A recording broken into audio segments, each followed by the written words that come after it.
자, 1 테스트 결과부터 좀 보자. 자, 이번엔 개판 치지 않았겠지? 어디 봐봐. 이야, 잘했어.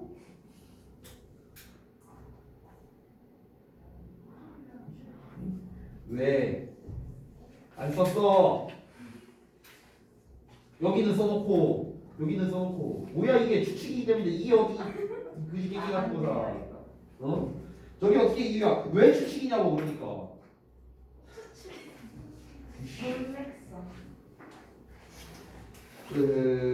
마음에 안 들어. 봐봐. 아 저기서 어. 라스트 선배라서 기본적으로 배웠어요. 맞아요. 맞아. 네. 잘했어. 말투가 좀 다르죠? 말투를 듣고 이제 판단하면 됩니다. 예?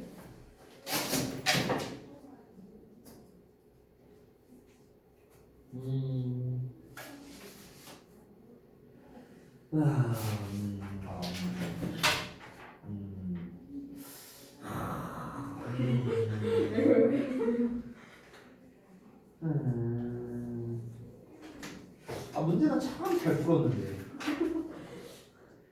참 잘 풀었는데 문제는. 네, 네. 조금 아쉽네. 조금 아쉽네요. 이게 여러분 생각보다 이유 쓰는 게 어렵죠? 이게 이유를 쓸 때 이거가 이제 익숙하지 않으신 분들이 어떻게 이제 쓰냐면요.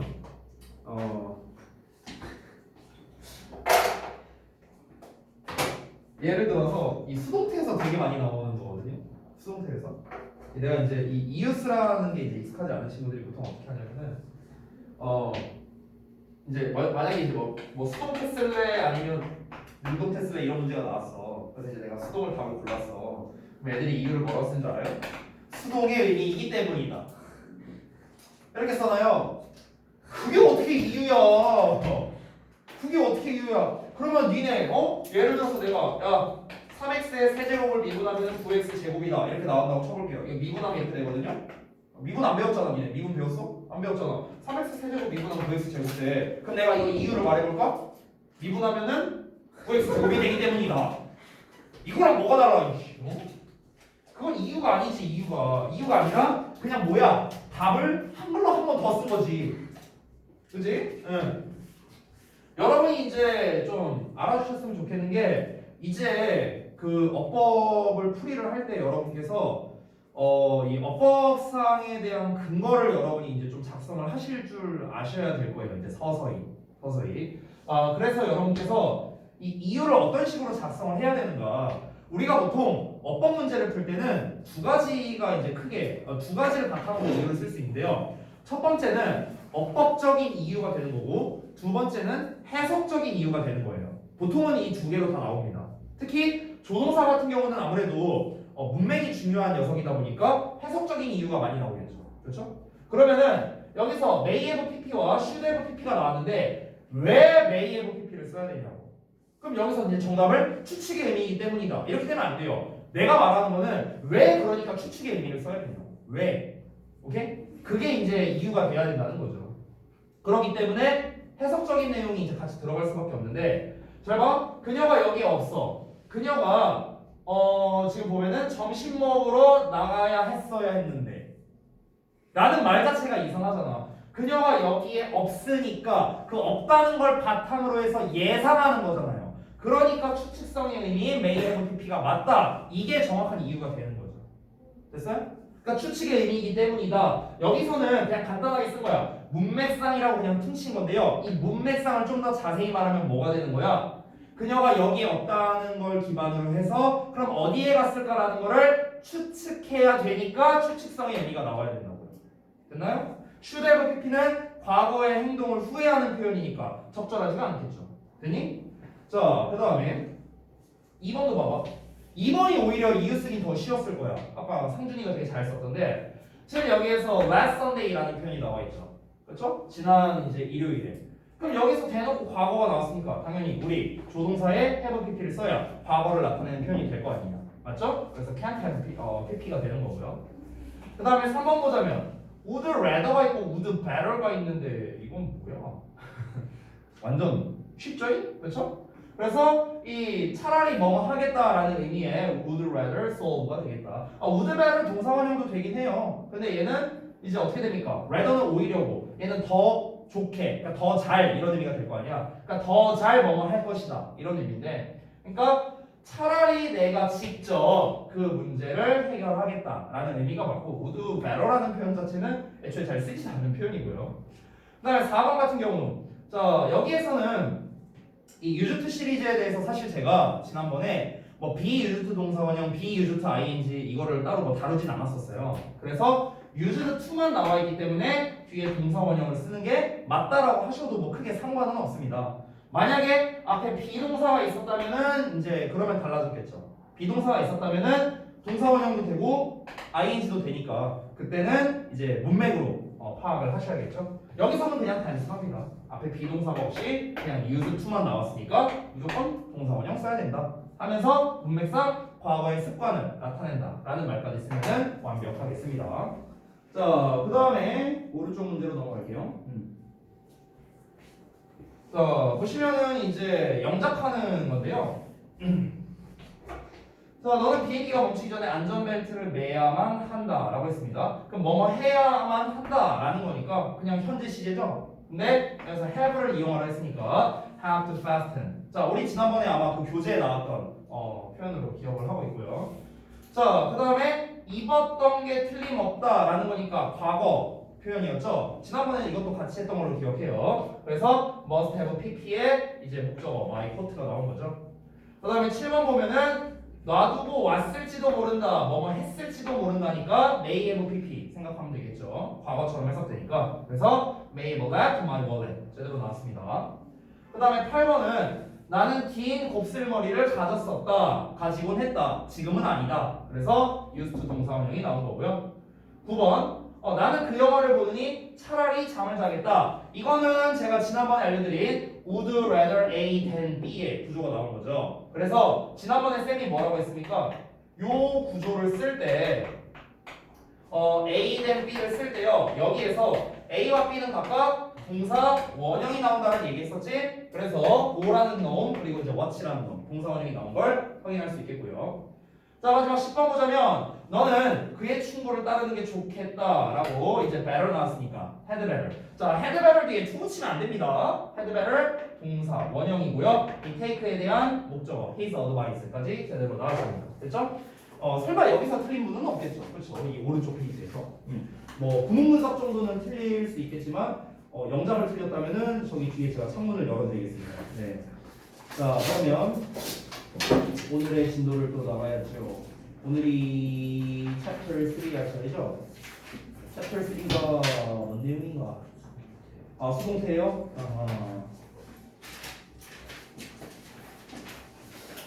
지난번에 인사이드 2 교재 할 때 내가 4호형식 수동태 이걸 다 했었는지 기억이 안 나네. 4호형식 했어요.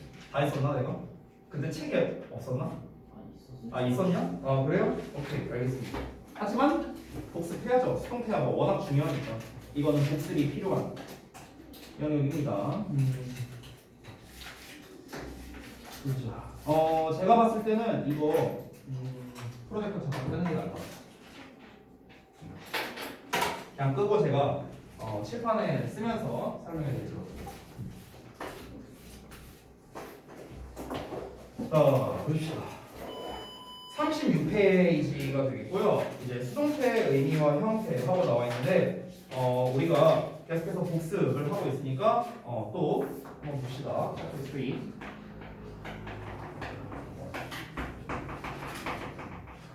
수동태입니다.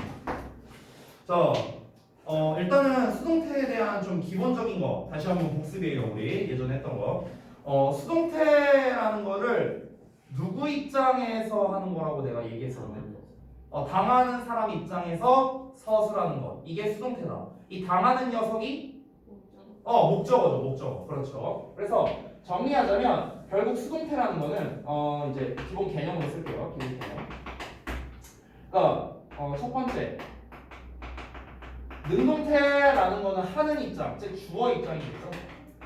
그래서 우리가 주어 입장에서 이제 서술하는 게 이제 능동태였고, 그 다음에 수동태라는 거는 이제 목적어 입장에서 서술하는 걸 우리가 수동태라고 했죠. 그래서 우리가 이 말을 통해서 알 수 있는 사실들이 있습니다. 지금 이 동그라미 1, 2번 내용은 뭐 크게 중요한 건 아니에요. 근데 진짜 중요한 거는 여기에서 나오는 거죠. 수동태가 목적어 입장에서 서술하는 거니까 자연스럽게 알게 되는 거는, 아하, 수동태를 쓰려면 3, 4, 5형식에서만 가능하구나 라는 걸 우리가 알 수 있겠죠. 목적어가 있는 게 얘네밖에 없으니까. 그죠? 게다가 우리가 이걸 또 거꾸로 생각하면 또 어디까지 알 수 있습니까? 아, 그러면 1, 2형식은 수동태가 안 되는구나. 근데 우리가 1, 2형식 더 뻗어나가 볼게. 근데 이 1, 2형식에 쓰이는 동사를 우리가 무슨 동사? 자동사라고 부르죠. 자동사. 그렇죠? 즉 자동사는 수동태가 안 되는구나까지 이제 결론이 나오는 거예요. 근데 이 개념이 굉장히 중요합니다. 이거는 제가 수백 번을 필기하더라도 강조를 할 수밖에 없는 거예요. 너무너무나도 중요한 겁니다. 다시 한번. 수동태는 목적어 입장에서 당한다라는 걸 이제 서술하는 거기 때문에 이제 수동태라고 말을 하는데, 이 녀석이 각각 3, 4, 5형식에서만 당연히 가능하고, 그 말인 즉슨 1, 2형식은 안 되고요. 목적어가 없으니까. 따라서 자동사는 수동태가 안 된다는 이 결론이 나온다는 점. 이게 고등부 시험에서도 나와요. 고등부 시험에서도. 그렇기 때문에 너무나도 여러분 입장에서 중요한 개념이다라는 거고요. 자, 그 다음에 3번 보면은 이제 우리 수동태의 형태, 뭐 비동사의 pp의 뭐 by의 목적격 나온다, 뭐 이런 부분은 제가 따로 설명을 하지는 않겠습니다. 그리고 36페이지 보면 얘들아, 거기 B번에 행위자의 생략이라고 나와 있잖아요. by 목적격 생략되는 경우. 그래서 뭐 행위자가 일반인일 때, 뭐 분명하지 않을 때, 중요하지 않을 때 이때 생략 가능하다. 일반적으로 그 생략이 가능한 경우는요, 그냥 경우를 좀 써주면 보통은 이런 애들, 그러니까 by people 이라든가, 그 다음에 by you, by us, by them. 주로 이런 애들이 생략이 많이 돼요. 주로. 그러니까 이게 미리 말하지만 뭐 항상 생략된다라는 건 아닌데요. 주로 이런 애들이 나왔을 때 생략이 많이 된다라고 생각하면 되겠습니다. 자, 그 다음에 이제 수동태의 여러 가지 형태 나왔는데, 이건 좀 중요하겠죠. 그래서 수동태의 형태들 책에 다 나와 있는 건데 하나씩 보겠습니다.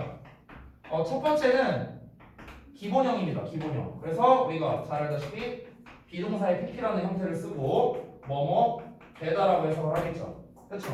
뭐뭐 해지다 뭐 이렇게 해석하겠고, 두 번째 책에 나와 있는 순서대로 할게요. 미래 시제형이 있어요. 그럼 우리가 will be pp가 되겠죠. will be pp. 그러면은 뭐뭐 될 것이다. 자, 그 다음에 세 번째 진행 시제가 있는데, 저는 진행 시제 말고 조동사라고 쓸게요. 조동사. 조동사와 이제 결합되는 형태는 그냥 똑같습니다. 위에 얘랑 똑같겠죠? 조동사의 be에 pp가 되겠죠. 그럼 얘는 뭐 이제 의미가 뭐 조동사에 따라 달라질 테니까 이제 따로 쓰진 않겠습니다. can be pp 나오면 뭐뭐 될 수 있다. may be pp 나오면은 뭐뭐 될지도 모른다. 이렇게 하면 되겠죠. 자, 그 다음에 네 번째가 이제 진행형. 자, 진행형 수동태는 어떻습니까? 진행형과 수동태가 결합된 건데, 명칭을 잘 봐봐 얘들아. 명칭이 수동태 진행형이 아니라 진행형 수동태거든. 그러니까 진행형이라는 명칭이 먼저 나왔죠. 그러니까 우리가 쓸 때도 이거 아직 쓰지 말아봐. 진행형이 일단 먼저 나와. 비동사의 ing가. 이게 진행형. 그 다음에 얘가 수동태. 이렇게 되는 거야. 이 순서가 똑같다고. 진행형, 수동태. 됐어요? 그래서 이게 합쳐져서 빙, pp라는 형태가 되는 거죠. 됐나요? 그래서 진행형 수동태의 최종 형태는 거기 책에 나와 있다시피 비빙 pp라는 형태가 되고요. 당연히 진행형에 하고 있다와 수동태 되다가 합쳐졌기 때문에 뭐뭐 되는 중이다, 뭐뭐 되고 있다, 뭐 이렇게 해석하면 되겠죠. 자, 그 다음에 완료형 마지막으로. 아이고, 좁아. 자, 완료형. 자, 완료형 같은 경우는 얘도 똑같습니다. 완료형 수동태예요. 수동태 완료형이 아니라. 그럼 완료가 먼저 나와야 되니까 have pp가 나오고 그 다음에 be pp가 나오니까 have been pp라는 형태가 나오겠죠. have been pp. 그러면 have been pp는 어떻게 해석하는가? 당연히 이거는 해석법이 몇 개 나올까? 완료형 수동태는 해석이 총 몇 개 나올 것 같아? 4개. 맞아요. 4개예요. 4개. 왜 4개야? 완전 그래. 완료 계속 경험 결과 4개 나와야지. 됐어? 그래서 뭐뭐 돼 오고 있다. 뭐뭐 돼 온다 라는 의미도 되겠고 아니면 뭐뭐 되었다. 뭐뭐 돼본 적이 있다. 뭐 이렇게 되겠죠. 그래서 기본은 사실 계속의 의미로 제일 많이 쓰이거든. 완료는. 그래서 뭐뭐 되어 오고 있다. 됐죠? 되어 오고 있다면 진행의 느낌이 나네. 잠깐만. 뭐뭐 해왔다가 아니면 뭐뭐 되어 왔다. 이렇게 하면 되겠다. 뭐뭐 되어 왔다. 이게 좀 더 좋겠네요. 됐나요? D. 자, 그래서 형태는 뭐 이 정도로 이제 간단하게 정리를 하도록 하겠습니다. 사실 수동태라는 파트에서는요, 뭐 이제 기본 개념하고 이렇게 4가지를 정리를 했는데 얘네들은 사실 기본이지만 가장 중요한 녀석들이니까 여러분이 좀 잘 기억해 두시면 좋겠고요. 그 유닛 2에 보면은 바로 4형식, 5형식 문장의 수동태가 나와 있는데 이걸 하기 전에 앞서서 좀 중요한 부분을 먼저 진행하도록 할게요. 지금 책에 잠깐만요. 안 나와 있네. 자, 주요 사항이라고 쓸게요. 주요 사항. 책에 안 나와 있어. 여기다가 발표했습니다. 쌤이 써놓는 저 주요 사항이라는 거는요. 미리 말하자면 이 수동태 파트에서 가장 시험과 직결되는 거라고 생각하면 되겠습니다. 가장 시험과 직결되는 거. 그리고 지금 말씀드리는 사항들은 역시나 중등부, 고등부 상관없이 잘 나오는 녀석입니다. 자, 수동태에서 시험에 제일 잘 나오는 유형은요. 제일 잘 나오는 거는 하나밖에 없어요. 바로 얘네 둘 구분하는 겁니다. 능동태 쓸래, 수동태 쓸래. 이게 제일 핵심이에요. 이거는 고3까지도 나와요. 고3까지. 그래서 이 주요 사항은 역시나 1순위가 방금 말했던 능동태 쓸래 아니면 수동태 쓸래라는 거거든요. 이건데 이거에 대한 풀이법을 알려드릴게요. 풀이법. 이 풀이법이요. 제가 이거는 지금 현재 고등학교 2학년 최상위 반에서도 알려주고 있는 방식이고요. 쌤이 문제를 풀 때도 이렇게 하고 여러분이 좀 잘 활용을 하시면 좋을 것 같습니다. 자, 일단은 풀이법이 미리 말하자면 2개가 있어요. 2개. 이 능동태와 수동태를 해결하는 데 있어서. 그런데 이 풀이법을 적용할 때요. 여러분이 한 가지 방법만으로는 하기가 좀 어렵습니다. 그러니까 지금은 난이도가 낮으니까 한 가지 방법만으로 해결이 가능할 수도 있는데 사실 지금 여러분 우리 유닛 2에 나와 있는 4, 5형식 수동태 있잖아요. 그러니까 얘네랑 섞이게 되면은 한 가지 방법만으로는 좀 힘들어요. 그래서 2가지 방법을 알려드릴 테니까 2개를 다 적용을 하시길 바라겠고요. 제가 만약에 테스트라던가 아니면 숙제를 내줬을 때 왜 여기다가 능동을 써야 돼, 수동을 써야 돼 이유를 작성하게 하면은 항상 여러분은 2개를 다 작성을 해주셔야 돼요. 2개의 이유를 다. 알겠죠? 잘 들어봐. 자, 주요 사항인데 이거는 이제 기출 유형이라고 쓸게요. 기출 유형. 그래서 이제 얘가 가장 이제 많이 나오는 유형이고 이 녀석의 이제 그 구분법에 대해서 설명드리겠습니다. 자, 심플하게 나누면 첫 번째는 니네가 이미 너무나 잘 하고 있는 해석을 이용한 방법이에요. 해석. 보통은 이제 너네가 해석을 어떻게 합니까? 앞에 나와 있는 주어가 하는 거면 능동, 당하는 거면 수동 이런 식으로 이제 구분하잖아요. 그렇죠? 이건 너무나 쉽죠. 그래서 기준이 주어가 이제 기준이라고 생각을 하면 될 것 같아요. 그래서 주어가 뭔가를 하는 것이면은 이제 당연히 능동이 되겠고요. 주어가 뭔가가 되는 것이면은 이제 수동이 되겠죠. 그렇죠? 이건 뭐 너네가 이미 너무나 잘 알고 있는 거고요. 두 번째는요. 문법 사항을 이용하는 방법이 있습니다. 문법적 사항. 자, 이 문법 사항을 이용한다는 건 뭐냐면요. 이게 약간 여러분의 이해를 돕기 위해 과정이 좀 있으니까 그 과정을 제가 옆에다가 따로 쓸게요. 이거는요. 이 과정은 여러분 선택사항입니다. 이건 필기하셔도 되고 안 하셔도 돼요. 여러분의 이해를 돕기 위해서 그런 거니까. 잘 보세요. 자, 우리가 보통은 이제 영어 문장에서 제일 많은 게 삼형식이잖아요. 삼형식. 그래서 실제로 수동태가 된 것도 삼형식이 이제 삼형식에서 수동태 한 게 제일 많아요. 사형식이나 오형식보다는. 그래서 우리가 삼형식 문장을 수동태로 바꾸면은 이렇게 되죠. 얘가 I의 목적격에 비동사의 PP가 됩니다. 맞죠? 이게 수동태가 된 건데 요 문장 분석을 좀 해보면은 위에 거는 삼형식 문장인데 아래 거는 일형식 문장이 돼요. 오케이? 잘 보세요. 주어 얘를 우리가 하나로 묶어서 동사로 표시하잖아. 바이의 목적격이니까 얘 부사 수식어잖아. 그렇지? 그러니까 일형식이 되는 거야. 되니? 그러니까 능동태에서 수동태로 바꿨더니 목적어가 앞으로 가면서 이제 뒤에는 목적어가 나오면 안 되겠죠? 그러니까 일형식 문장이 된 걸 확인할 수 있습니다. 즉, 잘 봐요. 잘 봐. 여기서 얘는 능동태죠? 얘는 BPP니까 수동태죠? 그럼 이 뒤에 나와 있는 걸 잘 봐봐. 얘는 뒤에 목적어가 있는데 수동태는 뒤에 목적어가 없네요. 됐어요? 이러면서 약간 공식 같은 게 생기는 거야. 그러면은 결론 내립니다. 문법을 이용하는 건 뭐냐면요. 능동태 뒤에는 뭐가 나온다? 목적어가 나오는데 수동태 뒤에는 목적어가 안 나온다. 이렇게 되는 거예요. 결론적으로. 되니? 그럼 니네가 문제를 풀 때 뒤에 목적어 있네? 능동. 뒤에 목적어 없네? 수동. 이렇게 되게 빨리 풀 수도 있다는 거야. 이 방법을 이용하면 어떻습니까? 넉넉 잡아서 한 5초면 풀 것 같은데요. 예를 들어서 예를 들어 뭐 만약에 37페이지의 문제 같은 거 봐봐. 37페이지 잠깐 스텝 1 문제를 볼래? 거기를 보면은 스텝 1에 invented 슬래 was invented 슬래 이런 문제가 나와 있잖아. 그럼 invented는 능동이야. 능동. 그치? 비동사의 PP가 아니니까 was invented가 수동이지. 그럼 잘 봐요. 뒤에 목적어가 있어 없어? 없어. 그러니까 was invented야. 이러고 끝나는 거라고 그냥. 예를 들어 3번 봐봐. 3번 보면은 made냐 was made냐 마찬가지로 능동 수동 물어보는 거지. 근데 뒤를 봤을 때 my wedding dress 목적어가 나와 있네. 그러니까 made가 맞는 거야. 능동이 맞는 거야. 이렇게 풀 수 있다고. 겁나 쉽죠? 그렇죠? 이렇게 나와요. 자, 그런데 이 각각의 문제점이 있어요. 내가 아까 이런 얘기를 했죠. 지금 너네 입장에서 봤을 때 이걸로 푸니까 완전 개꿀인데? 이거 되게 금방 풀 수 있겠는데? 이런 이제 생각을 하셨을 수도 있는데 문제가 있습니다. 자, 얘만 이용했을 때 문제점이 있고요. 얘만 이용했을 때 문제점이 있어요. 그걸 각각 그냥 말로 설명해 드릴게요. 왜 두 가지 방법을 다 활용해야 되는지 그 당위성을 말씀드리는 거예요. 첫 번째, 우리가 해석만을 이용하면 어떤 문제가 생기냐면요. 첫 번째, 내가 모르는 단어가 나왔을 때 망합니다. 내가 모르는 단어야. 비동사의 PP인데 이 PP가 뭔 단어인지 몰라. 어떡하지?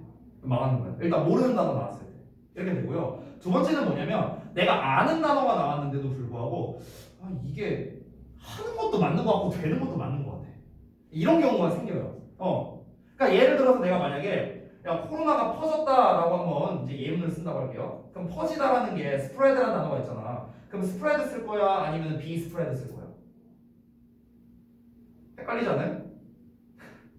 왜냐면 스프레드가 퍼지다라는 뜻도 있고 퍼뜨리다라는 뜻도 있거든? 그럼 어떻게 할 거야? 그냥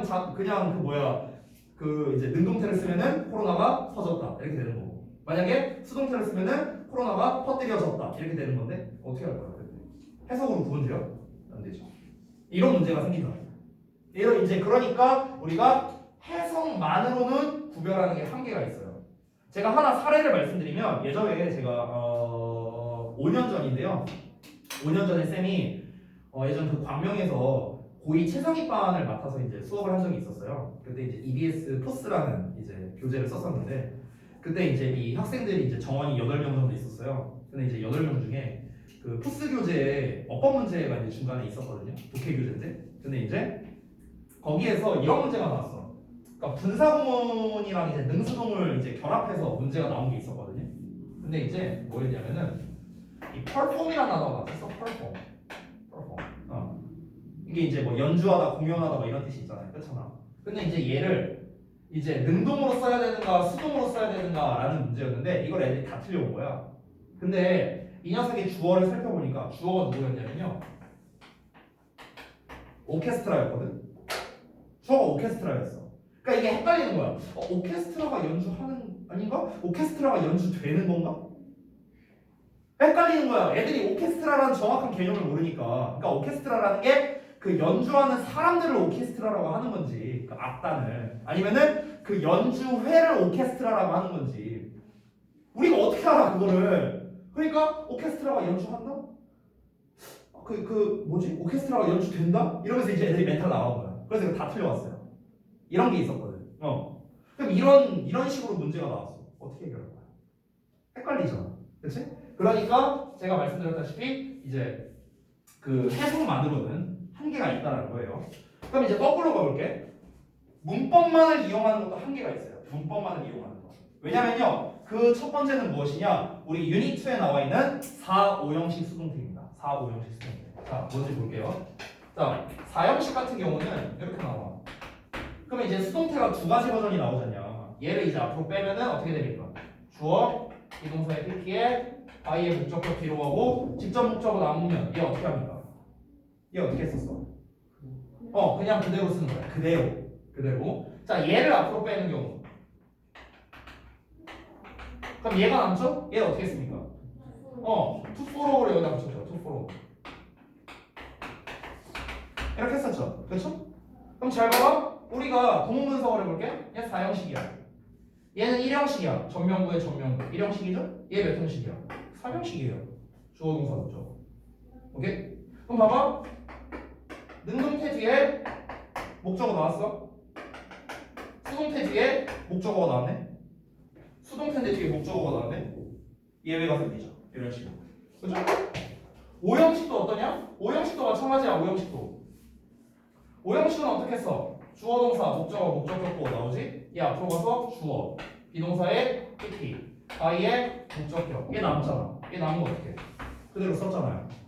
그럼 얘는 5형식인데 얘는 2형식이 되네요. 그죠? 그러니까 비동사의 PP로 끝나는 게 아니라 뭐가 더 나와버리네? 이런 형태가 된다는 거죠. 됐어? 그러면 우리가 그냥 무조건 능동 뒤에 목적어 나오고 수동 뒤에 무조건 목적어가 안 나온다? 이게 아니라는 거야. 문장 형식에 따라 차이가 생긴다는 거죠. 그럼 이제 너네는 뭘 알아야 되는가? 이 동사가 몇 형식 동사야까지 알아야 돼요. 그걸 어떻게 다 외워요?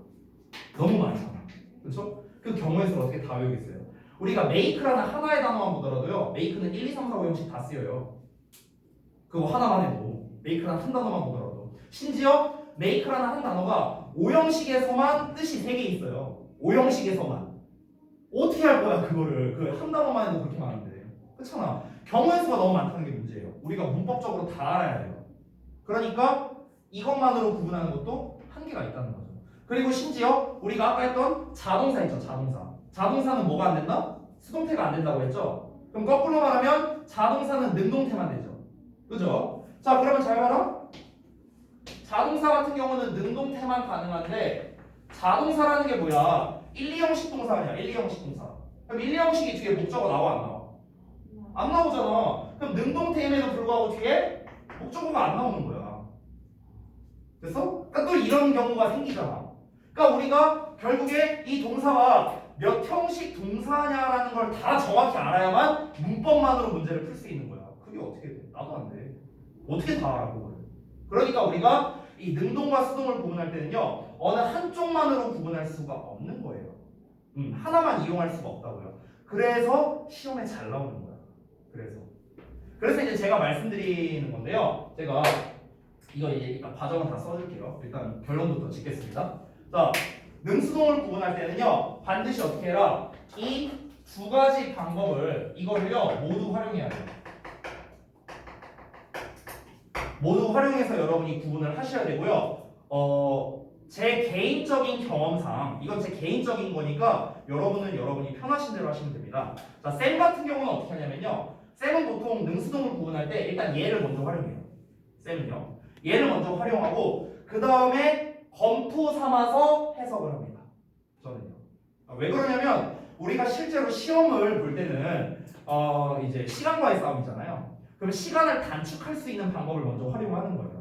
솔직히 시간은 얘가 훨씬 빨리 풀 수 있잖아. 그렇지? 그냥 보고 쓱 풀 수 있으니까. 그래서 일단 시간 단축을 목적으로 얘를 먼저 갖고 풀고요. 그 다음에 진짜 내가 한 게 맞는지 아닌지 해석을 해봅니다. 이게 하는 건지 되는 건지 이런 식으로. 됐나요? 그래서 쌤은 보통 이렇게 풀어요. 그래서 두 가지를 모두 활용해라. 얘는 좀 더 추가적인 설명을 해드릴게요. 능동태 뒤에 목적어가 안 나오는 경우는 당연히 자동사, 즉 1, 2 형식의 경우겠죠. 1, 2 형식의 경우. 그 다음에 이제 거꾸로 수동태 뒤에 목적어가 나오는 경우도 있었죠. 수동태인데 뒤에 목적어가 나와. 또는 공간이 없다. 수동태인데 뒤에 보어가 나와. 이건 아까 각각 몇 형식? 얘는 4형식, 얘는 5형식 수동태였습니다. 됐죠? 얘네들은 둘 다 3형식이겠죠? 됐나요? 자, 이런 식으로 이제 나오는데 근데 여기에서 사실 이제 제가 뭐 영어를 이제 뭐 강사 시절 제외하고도 쌤이 이제 영어 공부를 한 횟수로만 따지면 그래도 한 20년 가까이 돼가는데 영어 공부를 하면서 이제 하도 많이 봤잖아요, 쌤 같은 경우는. 그래서 솔직히 고등 수준까지, 그러니까 고등 수준까지는 저는 이걸로만 풀어요. 왜냐? 저는 외웠어요, 그냥 동사를요. 아니 선생님 동사가 한두 개가 아닌데 그걸 어떻게 외워요? 어떻게 외우냐고요? 시험에 나오는 자동사 그리고 4형식 동사, 5형식 동사가 정해져 있어요. 정해져 있어. 그러니까 나오던 것만 나와, 나오던 것만. 그래서 하도 많이 봐갖고 그냥 쓱 보고 얘는 뒤에 보어 나와야 돼. 그냥 이게 이제 나오는 거죠. 근데 이제 지금 여러분 단계에서 그걸 외우라고 하면 이제 내가 너무 잔인하잖아. 그러니까 여러분은 그냥 심플하게 이 두 가지를 다 활용해라. 대신에 이건 알려줄게요. 이렇게 경우의 수가 많이 있는데요. 가장 시험에 많이 나오는 경우의 수도 있을 거 아니에요. 그게 뭐냐면은 얘까지예요. 이 세 개가 제일 많이 나와요. 아래 것들도 나오긴 하는데 많이 나오진 않습니다. 많이 나오진 않아요. 이 세 개가 제일 많이 나옵니다. 그죠? 자, 그 다음에 이제 그 4형식 수동태와 5형식 수동태가 있는데 이것도 이제 좀 마저 설명을 좀 드릴게요. 4형식 수동태 같은 경우는요, 주요사항 번호 띄고 여기다 3번 쓸게요. 지우고.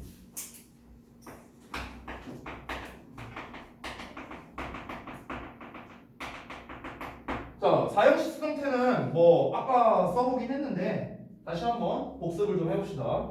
일단은 4형식은 주어 동사 반복 직무라는 즉 목적어가 두 개가 나오는 버전이기 때문에 수동태도 두 가지의 버전이 나올 수 있겠죠. 그래서 간접 목적어를 앞으로 빼는 첫 번째의 경우가 있고요. 그 다음에 직접 목적어를 앞으로 깨는 이제 두 번째의 경우가 나오겠죠. 그래서 하나씩 정리해보자면 1번 케이스는 주어에 비동사의 PP에 그 다음에 직접 목적어가 남겠고 바이의 목적격 이런 형태가 되겠죠. 1번 케이스 얘를 앞으로 뺀 경우, 그러니까 얘가 이렇게 앞으로 간 경우입니다.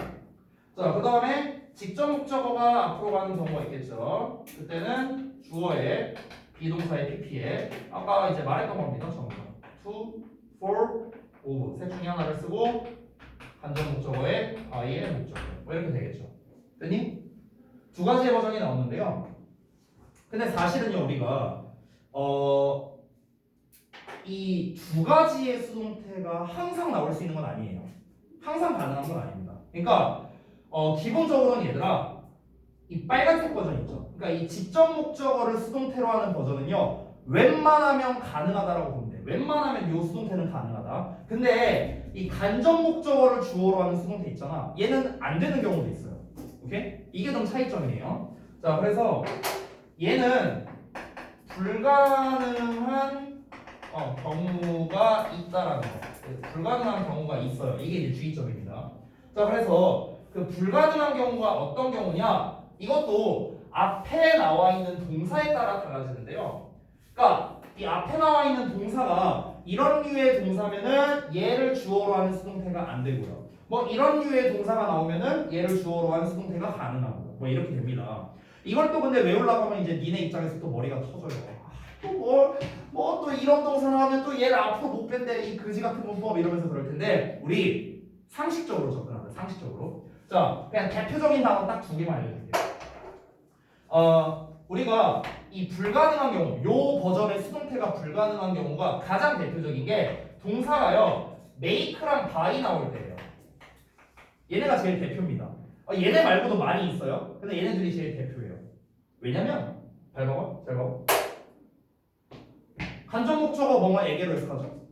을을이죠. 그럼 봐봐.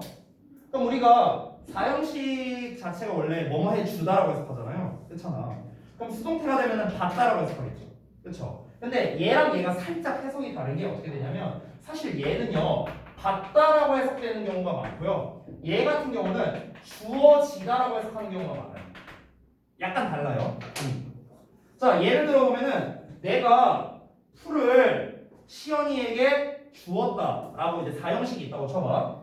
그러면 쌤, 즉 주어 입장에서는 내가 시연이에게 풀을 준 거고요. 그럼 시연이 간접 목적어 입장에서 수동태로 하면은 시연이는 쌤에 의해서 풀을 을을 붙었고 풀을 받았다. 그러니까 받다로 해석이 되죠. 자, 얘를 앞으로 뺐어. 풀은 쌤에 의해서 시연이에게 주어졌다라고 해석이 되겠죠. 됐어? 그래서 보통 얘를 앞으로 뺄 때는 받다, 얘를 앞으로 뺄 때는 주어지다 이렇게 해석되는 경우가 많다고요. 일단 여기까지 됐죠. 자, 그런데 잘 봐요. make나 buy가 나왔어요. 내가 만약에 내가 상준이한테 케이크를 만들어줬다. 이렇게 예시 하나 써볼게요. 자, 여기다 쓸게. 내가 만들어줘서 상준이에게 케이크를 이렇게 썼어. 자, 그러면은 얘를 수동태로 한번 해볼게. 상준이를 앞으로 해볼게. 자, 상준이는 was made 만들어줬어. 뭐야? 인조인간이야? 뭘 만들어줘? 케이크를 만들어줘서 주어졌어. 그러니까 이렇게 되는 거야. 이게 해석하면 어떻게 되는 거냐면 상준이는 만들어져서 케이크에게 주어진 거야. 그러니까 케이크 여기 있어. 케이크 있으면 케이크가 잠깐만 기다려. 내가 금방 상준이 만들어줄게. 일로 와. 딱딱 뚝딱 여기 이제 들쳐오고 자 여기 있어 케이크가 이렇게 되는 거야. 뭐야 이게? 말이 안 되잖아. 상식적으로 접근하자고. 아니 사람을 왜 만들어줘? 그렇잖아. 안 되는 거야. 그럼 얘들아 아까 내가 말했던 메이드 말고 어디가냐? 보어투 해볼게. 보어투. 더 끔찍하죠? 이건 뭐가 되는 거야? 인신매매야.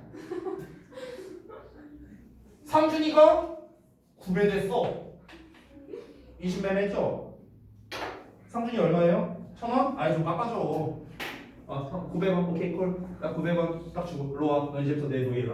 그러고 K가 데려왔어. 사줄게. 뭐야?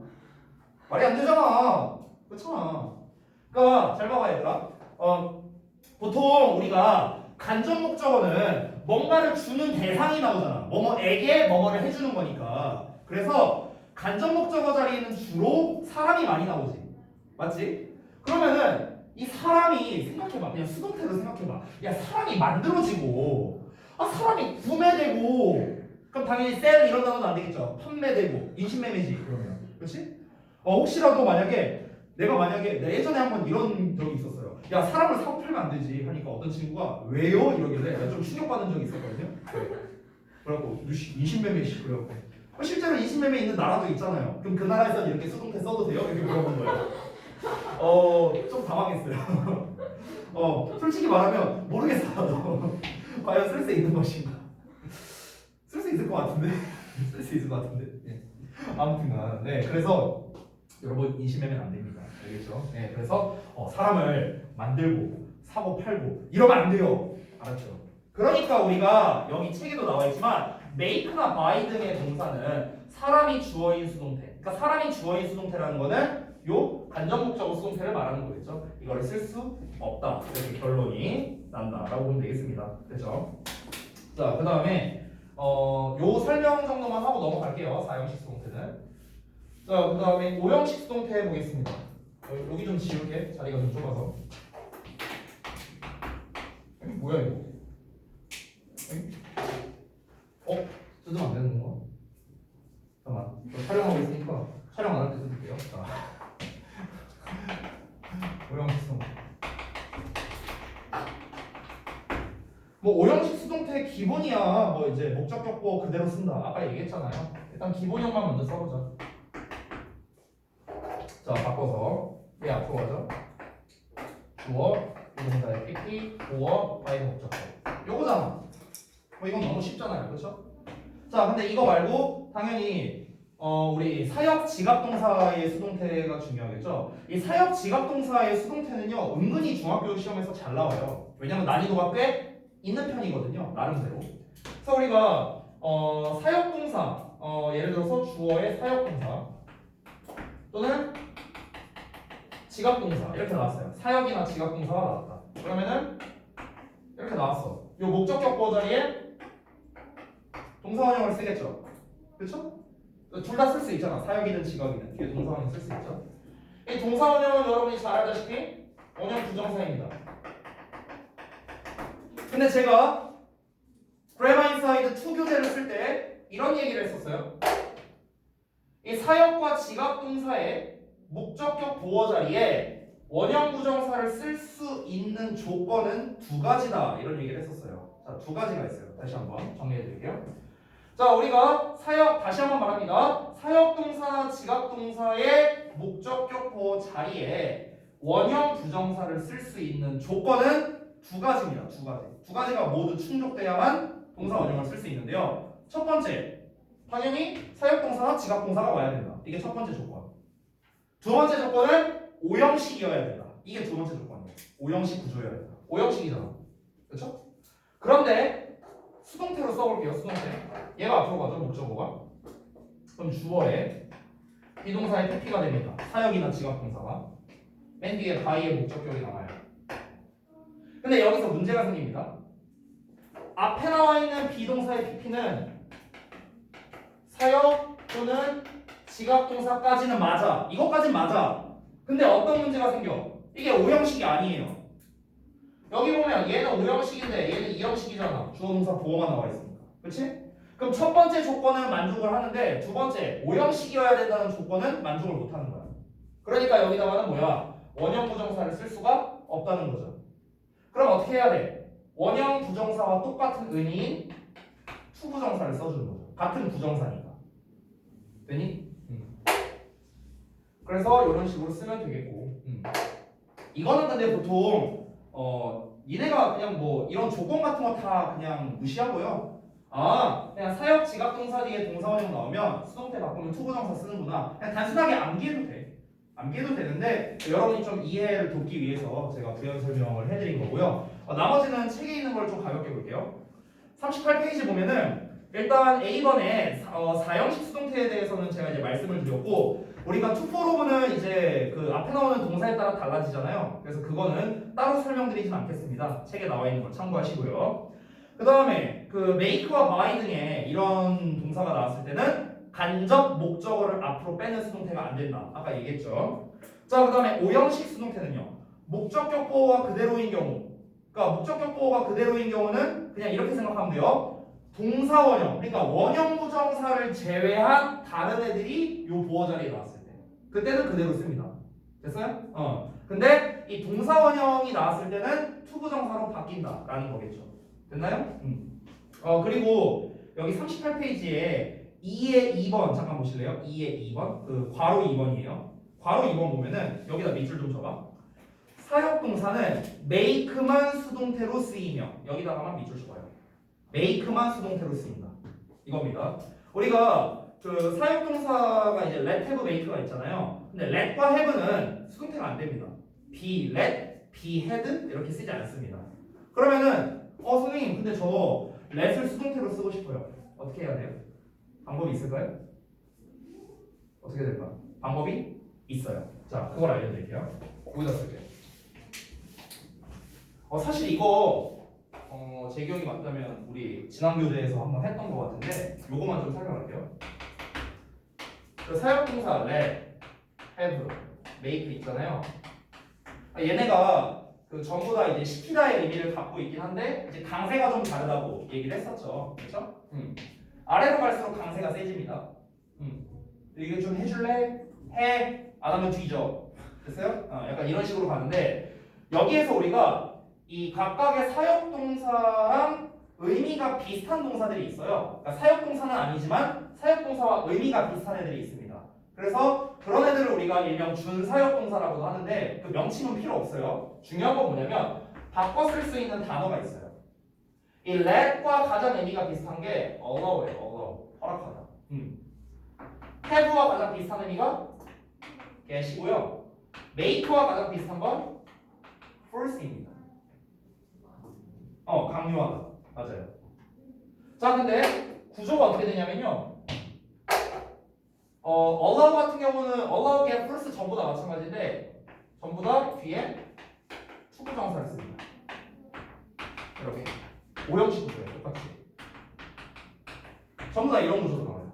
됐어요?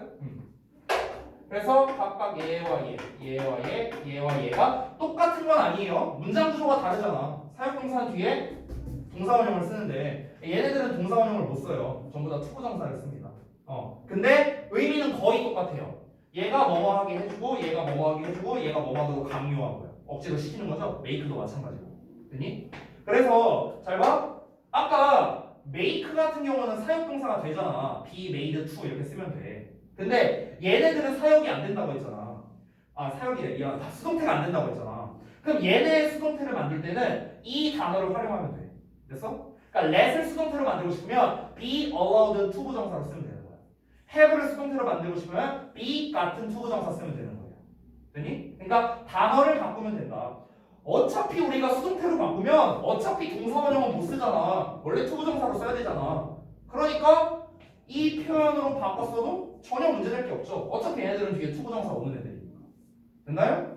그래서 수동태를 이렇게 바꿔 쓸 수도 있다라는 거 책에 안 나와 있어서 지금 말씀을 드린 거예요. 아시겠죠?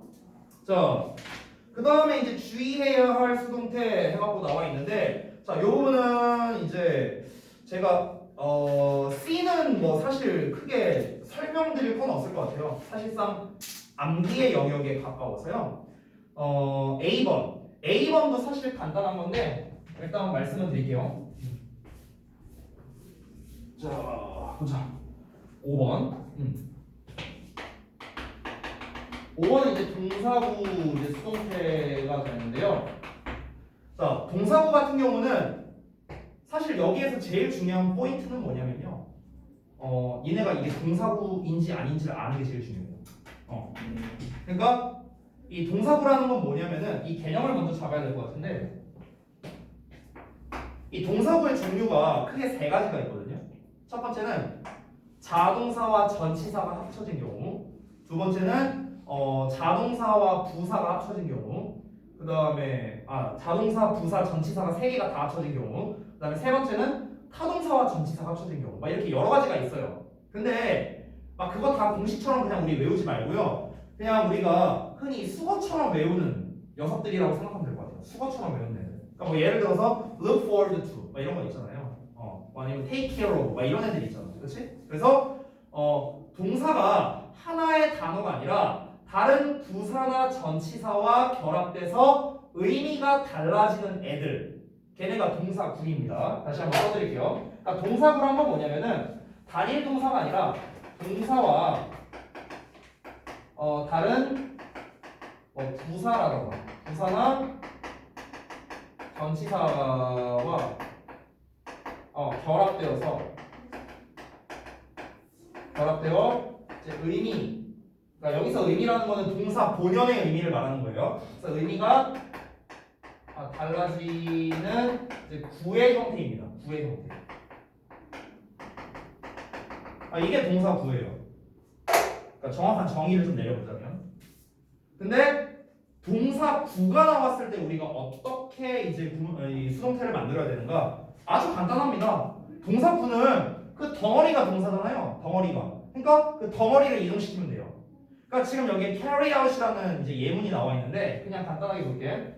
예를 들어 주어에 carry out이 나왔어. 뒤에 목적어 나왔다고 쳐볼게. 그럼 carry out이 수행하다라는 뜻이거든. carry는 나르는 거잖아. 근데 carry out은 수행하다라는 뜻이야.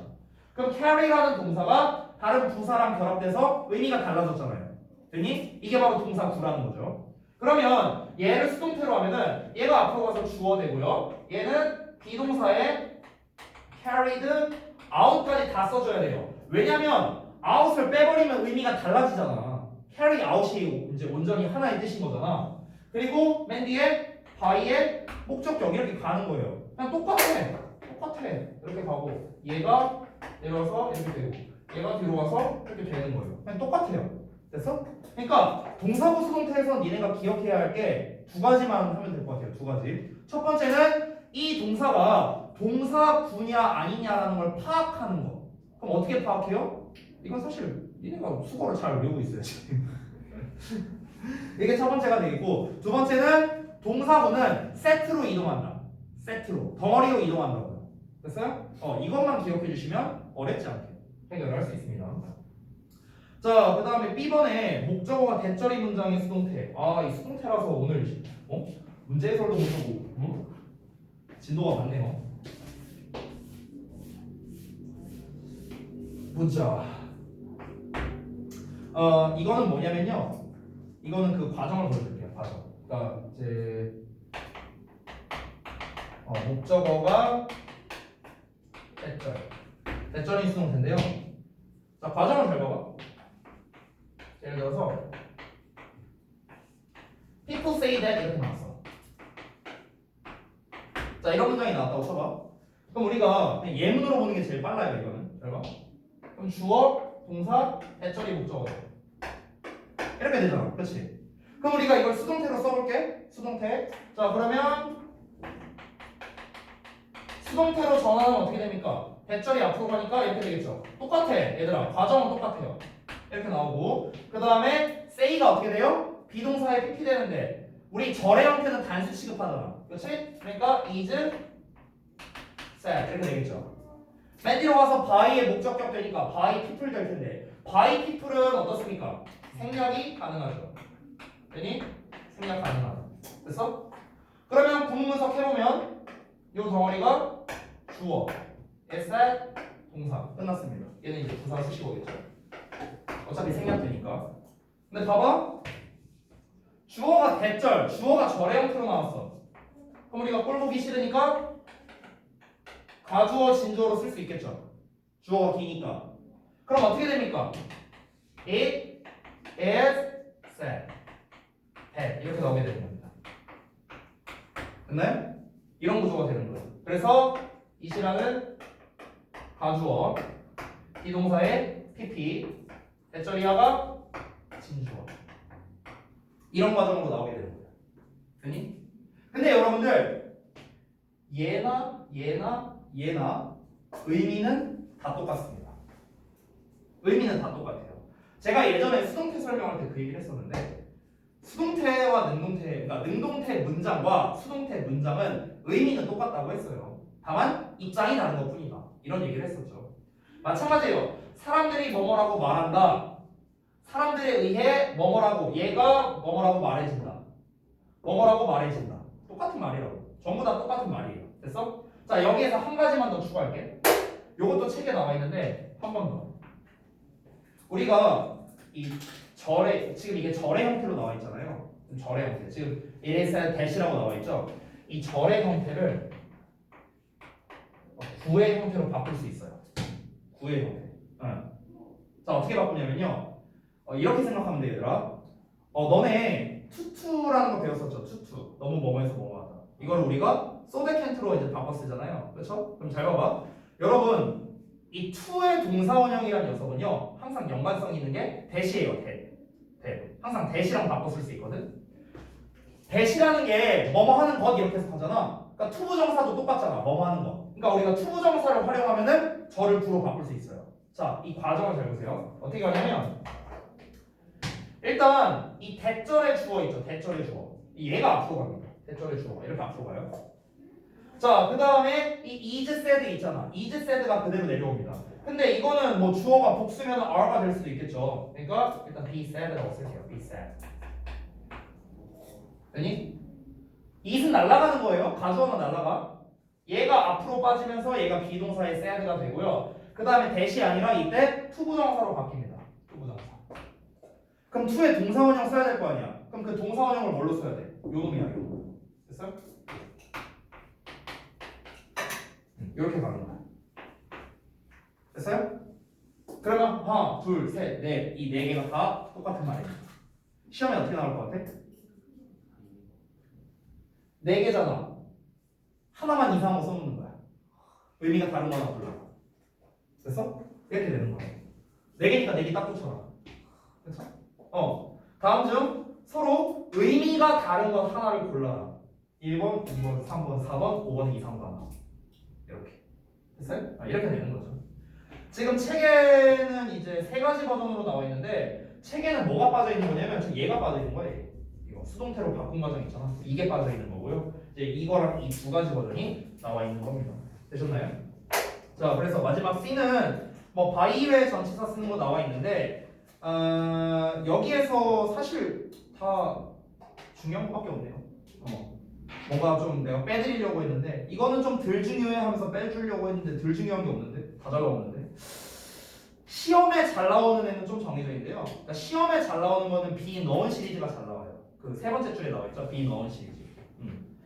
지금 여기서는 be known to만 있는데 be known 시리즈는 사실 겁나 많아요. be known as, be known for, be known to, be known to 동사원형, be known by 다 있어요. 그래서 이거를 이제 뒤에 어떤 전치사를 쓰느냐에 따라 이제 의미가 다 달라지기 때문에 그래서 이제 시험에 잘 나오는데 그 부분은 생략할게요. 여기에 나오는 것만 해도 암기하기 빡셀 거예요. 어떤 전치사를 써야 되는가. 지금 대충 보더라도 with라는 전치사가 상당히 많죠. 그래서 이걸 좀 참고하시면 좋겠습니다. 됐나요? 자, 그래서 이 정도에서 마무리를 하도록 하고 저기 뭐야 첨삭 지도는요 우리 지난번에 숙제한 부분 그거는 다음 시간에 진행을 하도록 할 테니까 제가 오늘 내주는 숙제 포함해서 다음 시간에 해보시면 될 것 같습니다. 자, 과제 말씀드리고 끝낼게요. 지난번에 워크북을 했었죠? 잠깐만, 워크북이 5에서 14? 이게 무슨 파트였냐? 조동사였나? 시제였나? 시제. 시제였구나. 오늘 목요일이죠? 목요일이니까 숙제 많이 내줘야지. 한숨 나온다, 한숨 나와.